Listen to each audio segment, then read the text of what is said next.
मराठी माणसाच्या संपत्तीत उद्धव ठाकरेंची लुडबुड होते का? संपत्तीतील ठाकरेंची लुडबुड उपेंद्र पावसकरला नापसंत पडली। मीनाताई पुतळ्यावर उपेंद्र पावसकरनं राग काढला। पोलीस सूत्रांनी जय महाराष्ट्रला ही माहिती दिलेली आहे। दरम्यान श्रीधर पावसकर हा बाळासाहेब ठाकरे यांचा सुरक्षा रक्षक होता। काही कारणांमुळे त्याला काही वर्षांपूर्वी काढून टाकण्यात आलं होतं। तर गुणाजी पावसकर हा श्रीधर पावसकरांचा भाऊ, याच गुणाजी पावसकरचा मुलगा उपेंद्र पावसकर।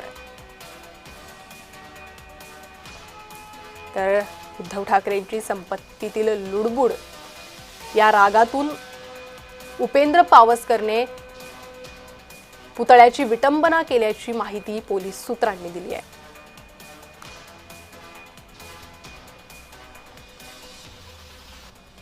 अधिक माहिती या संदर्भात घेणार आहोत। आमचे प्रतिनिधी शुभम उमाळे हे माझ्यासोबत जोडले गेले आहे। शुभम, काय अधिक माहिती आहे? आपण बघू शकतो अंकिता, या ठिकाणी महासाहेब ठाकरे यांच्या पुतळ्यावर रंग टाकण्यात आला होता आणि काल जे आहे एका संशयिताला जे आहे अटक करण्यात आली होती। खरं तर त्याला चौकशीसाठी समोर घेतलं होतं, पण मात्र चौकशी करत असताना त्याला जे आहे अटक करण्यात आलेली आहे। उपेंद्र पावसकर असं हे आरोपीचं नाव आहे आणि खरं पाहायला गेलं तर संपत्तीच्या वादात ठाकरे कुठेतरी हस्तक्षेप करत होते असला आरोप जो आहे तो त्यांनी केलेला आहे। खळबळजनक आरोप जे आहेत ते त्यांनी केलेले आहेत।